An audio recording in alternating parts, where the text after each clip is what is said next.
صلی اللہ علیہ وسلم نے فرمایا قل الحق و ان کان مرا، حق بات کہو اگرچہ کڑوی ہو. اور یہ بات ایک دم اپنی جگہ مسلم ہے کہ حق بات ہی کڑوی ہوتی ہے. لیکن لوگ یہ کہتے ہیں، عام طور سے سنیے گا، لوگ کہیں گے ہم کو تو غلط بات پسند نہیں ہے، ہم کو حق بات بہت پسند ہے. حالانکہ اس کو غلط بات پسند ہے، حق بات پسند ہے. حق بات تو کڑوی ہوتی ہے نا بھائی. بیماری ہے، اندر اسٹون ہے، تو ڈاکٹر تو آپریشن کرے گا نا، پیٹ چیرے گا نا. ظاہر سی بات ہے، چیرے گا تو تکلیف ہوگی، درد ہوگا. ہاں یہ الگ بات ہے کہ وہ چیرنے کا درد اگر کسی نے برداشت کر لیا تو وہ بیماری، وہ درد ہمیشہ کے لیے کافور ہو جائے گا، ہمیشہ کے لیے ختم ہو جائے گا. تو یہ تو بات صحیح ہے کہ حق بات کڑوی لگتی ہے، لیکن حق بات اپنے انداز میں کہنا چاہیے، ٹھیک ہے، حکمت سے، مصلحت سے، لیکن پھر بھی کبھی بھی حق کہنے سے پیچھے نہیں ہٹنا چاہیے. سچ کہنا چاہیے، سچ کی ہمیشہ جیت ہوتی ہے. جھوٹ کا منہ کالا ہوتا ہے. کبھی بھی جھوٹ بول کر کسی کو دغا دے دو، کسی کو فریب دے دو، کسی کو دھوکہ دے دو، لیکن وہ ایک سمت سمے کے لیے ہوگا، وہ ہمیشہ کے لیے نہیں، اس میں دوام نہیں ہوگا، اس میں تم کو سکون نہیں ملے گا. سکون کس میں ملے گا؟ حق بات بولنے میں، سچ بولنے میں. اگر سچ بولنے سے ہمارا کروڑوں کا نقصان ہو جاتا ہے تو دیکھنا دل کو سکون ملے گا. اور اگر جھوٹ بول کر کروڑوں کا فائدہ ہو جائے تو کروڑ مل تو جائے گا، لیکن دل کا چین چلا جائے گا، دل کا سکون چلا جائے گا، دل کی راحت، دل کا آرام چلا جائے گا. اس لیے کبھی بھی جھوٹ بول کر، فریب دے کر، دھوکہ دے کر مال و متاع حاصل کرنے کی کوشش نہیں کرنا چاہیے. ہمیشہ ہر حال میں حق بات کہنا، خواہ کتنی ہی کڑوی کیوں نہ ہو، یہی افضل جہاد ہے. صحابہ کرام رضوان اللہ تعالی علیہم اجمعین کا بیان ہے کہ اس کے بعد ابو ذر رضی اللہ تعالی عنہ کی یہ کیفیت ہو گئی، چونکہ یہ نصیحتیں آقا کریم صلی اللہ علیہ وسلم کی ہیں اور یہ حضرت ابو ذر سے آپ نصیحت فرما رہے ہیں. تو صحابہ کرام فرماتے ہیں کہ جب یہ ساری نصیحتیں سرکار نے فرما دی، 7 نصیحتیں فرما دی، تو صحابہ فرماتے ہیں کہ اس کے بعد سے حضرت ابو ذر رضی اللہ تعالیٰ عنہ کی یہ کیفیت ہو گئی کہ سواری پر چلتے چلتے ہاتھ سے کوڑا گر جاتا تھا تو کسی کو کوڑا اٹھانے کو نہ فرماتے، بلکہ سواری سے اترتے اور خود اپنا کوڑا اٹھاتے. کاش کہ ہم اپنی عزت اور خودداری کی قدر و قیمت کو پہچانیں. اس سے ایک بات یہ بھی سمجھ میں آئی، کون ہے جی؟ آ جاؤ، آ کے بیٹھ جاؤ، سنو، یہاں سے اندر آ جاؤ. تو اس سے یہ بھی بات سمجھ میں آئی کہ آقا کریم صلی اللہ علیہ وسلم کا سب سے پسندیدہ عمل یہ تھا کہ اپنا کام اپنے ہاتھوں سے کیا جائے. اس میں نہ آر محسوس کیا جائے، نہ ذلت محسوس کی جائے، نہ اس میں رسوائی محسوس کی جائے. اپنا کام اپنے سے کرنے میں خوشی محسوس ہوتی ہے. وہ آپ کو روایت معلوم ہوگی، اردو کی کتابوں میں بھی پڑھائی گئی ہے وہ روایت، وہ واقعہ پڑھایا گیا ہے کہ ایک یہودی آپ کے یہاں مہمان بن کر آ گیا کہ ہم آپ کا مہمان بننا چاہتے ہیں. وہ سرکار کو دیکھنا چاہتا تھا کہ آخر لوگ روز بروز مسلمان کیسے بڑھتے چلے جا رہے ہیں، دین کو قبول کیسے کرتے چلے جا رہے ہیں. تو آیا سرکار کا مہمان بن کر.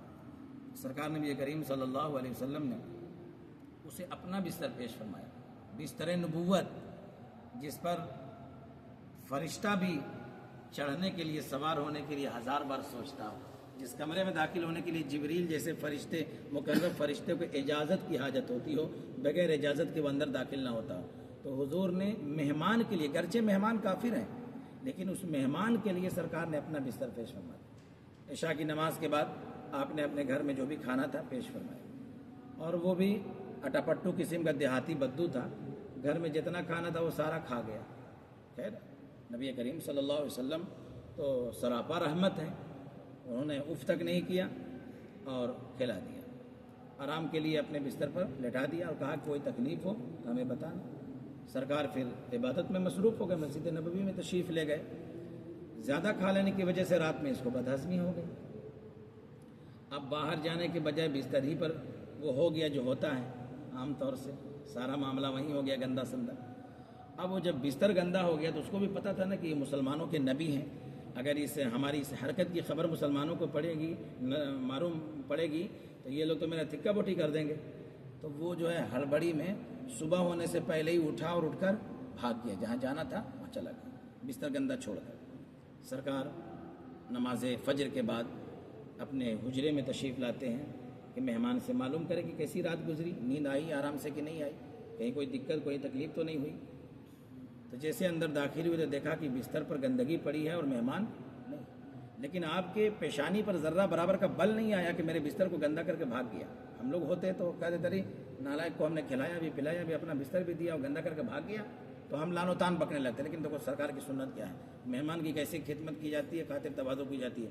گرچہ مہمان اپنے مذہب کا بھی نہ ہو پھر بھی مہمان مہمان ہوتا ہے. بہرحال سرکار کا یہ اخلاق تھا, بلند پایا اخلاق.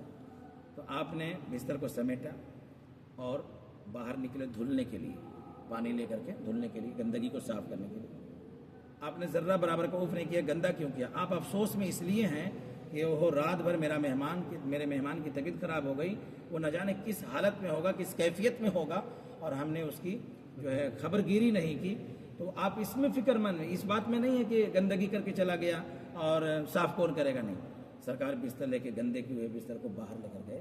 تو سرکار کے سامنے ارد گرد جیسے شمع کے سامنے پروانہ کیسے گرتے ہیں, ویسے ہی صحابہ سارے موجود رہتے تھے. سرکار کیا ارشاد فرماتے ہیں, یہی وجہ ہے صحابہ کا بڑا کرم ہے, ان کی مہربانی ہے کہ حضور کی ایک ایک بات کو, ایک ایک عمل کو, ایک ایک قول مبارک کو نقل کیا اور ہم تک پہنچایا. اگر نہیں ہوتا تو ہم تک کیسے یہ نصیحت کیسے پہنچتی؟ یہ صحابہ کے ذریعے سے پہنچی ہے. اس لیے صحابہ کے بارے میں بھی ایسا ایمان رکھنا چاہیے. سارے صحابہ جنتی ہیں اور سارے صحابہ کا ایمان والوں پر بہت بڑا احسان ہے, اور اپنے محسن کا ہمیشہ احسان مند رہنا چاہیے. صحابہ نے کہا یا رسول اللہ, گندا کیا ہوا بستر آپ صاف کیجیے گا, ہم کو دے دیجیے, یہ کام ہم کو دے دیجیے. حضور نے فرمایا کہ مہمان میرا تھا کہ تمہارا؟ سب نے کہا نہیں, مہمان تو آپ کا تھا. کا حق میرا ہے, مہمان میرا تھا تو گندگی ہوئی ہے صاف میں کروں گا. میں تو اس افسوس میں ہوں کہ اس کی خبر گیری نہیں کی, خیریت معلوم نہیں کہ نہ جانے وہ کیسا ہوگا اور کہاں چلا گیا. دھل ہی رہے تھے کہ اچانک سے وہ جو بھاگا تھا گندگی کر کے, وہ اپنی بیش قیمتی تلوار اسی روم میں چھوڑ کر چلا گیا. اور اس زمانے میں تلوار بڑی جو ہے قیمتی شے ہوتی تھی, وہ ہتھیار ہوتا تھا. تو جب یاد آیا راستے میں تو کہا اوہو, میرا اصل ہتھیار تو چھوٹ گیا, تلوار چھوٹ گئی ہماری, اب کیسے کریں, چلو واپس لے لیتے ہیں. پھر دل میں بات ہے کہ نہیں, سب مل کر کے سزا دیں گے تو کیا ہوگا. لیکن وہ چیز اتنی قیمتی تلوار ہوا کرتی تھی کہ انہوں نے سوچا کہ اگر سزا بھی دیں گے تو قبول کریں گے, لیکن تلوار ہم کو لے لینی چاہیے. واپس آیا ڈرتے ڈرتے کہ تلوار ہم لے لیں, وہاں کیا ماجرا ہوگا. آتے ہی دور سے دیکھا کہ بڑی بھیڑ لگی ہے, سوچا لے, اب تو لگتا ہے کہ میرا معاملہ کچھ نہ کچھ پھیل گیا ہے, اب ہم کو یہاں سزا بھگتنی ہی پڑے گی. خیر آیا دھیرے دھیرے.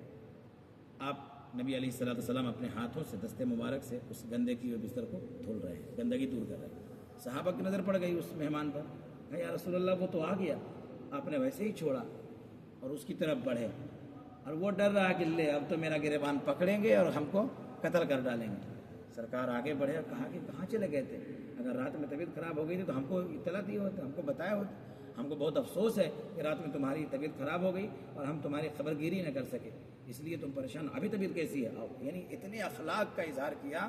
اور پھر آنے کے بعد دیکھا کہ بستر, حضور میرے گندے کیے ہوئے بستر کو اپنے ہاتھ سے صاف کر رہے ہیں, تو رونے لگا اور قدموں پر گر گیا. کہا یا رسول اللہ یقیناً آپ ہی اللہ کے برحق رسول اور نبی ہیں. ہم نے سنا تھا کہ آپ کاہن ہیں تو ساحر ہیں, جادوگر ہیں, آپ لوگوں کو الٹی سیدھی بات سکھاتے ہیں, لیکن اصل میں تو اللہ نے آپ کو لوگوں کی ہدایت کے لیے بھیجا ہے. ہمارے اتنی بربریت کے باوجود, اتنی گندگی اور ایسی حرکت کے باوجود آپ یہ نہیں پوچھ رہے کہ تم نے گندا بستر ہمارا کیوں کر دیا, بلکہ ہماری طبیعت کے بارے میں پوچھ رہے ہیں. اس لیے آپ سے بڑا محسن اس دنیا میں ہمارا کوئی نہیں ہو سکتا. اب ہمیں کفر سے نکال کر کلمہ پڑھا کر اسلام میں داخل کر لیجیے. تو اس سے دو تین بات سمجھ میں آئی. ایک تو یہ کہ مہمانوں کی خدمت کرنا نبی کی سنت ہے. دوسرا یہ کہ اپنی ذات سے کسی کو تکلیف نہیں پہنچانا. تیسرا یہ کہ نبی کا اخلاق یہ ہے کہ اگر تم پر کوئی مصیبت ڈالے تو مصیبت کا جواب مصیبت سے نہیں ہوتا. پیشاب سے پیشاب نہیں دھلا جاتا, پیشاب اگر لگ جائے تو اس کو پانی سے دھل کر کے پاک کیا جاتا ہے. نفرت کا جواب نفرت نہیں, محبت ہے. گالی کا جواب گالی نہیں ہے بلکہ پیار ہے. جب ایسا کریں گے تو اس سے ہم کمزور نہیں ہوں گے, بلکہ نبی کے پاکیزہ اخلاق کی برکت سے آپ کے بھی, اس کے دل میں آپ کی بھی محبت ہوگی اور اسلام سے بھی محبت ہو جائے گی. کہ جب ایک اسلام کا ادنا غلام ایسا ہے تو اسلام کے پیغمبر جناب محمد الرسول اللہ صلی اللہ علیہ وسلم کا اخلاق ایسا ہو. یہ ہے اسلام. ایک دوسرے کو معاف کرنا, ایک دوسرے کو گلے لگانا, ایک دوسرے کی غلطی کو نظر انداز کرنا, ایک دوسرے کی خدمت کرنا, ایک دوسرے کی مصیبت میں کام آنا, ایک دوسرے کا ہاتھ بٹانا, یہ مذہب اسلام سکھاتا ہے. صرف نماز روزہ ہی نہیں, یہ تو ہمارے اوپر فرض ہے. نماز روزہ کے علاوہ بھی ہمارے سماج میں, ماحول میں, معاشرے میں, محلے میں, قصبے میں ہم اس انداز میں رہیں کہ لوگ ہماری نماز اور روزے سے متاثر نہیں ہوتے ہیں, ہمارے پاکیزہ کردار سے متاثر ہوتے ہیں. اس لیے جیسے ہم مسجد میں باادب ہوتے ہیں, کسی کو تکلیف نہیں پہنچاتے، نماز روزے کی حالت میں ہوتے ہیں، کسی کو تکلیف نہیں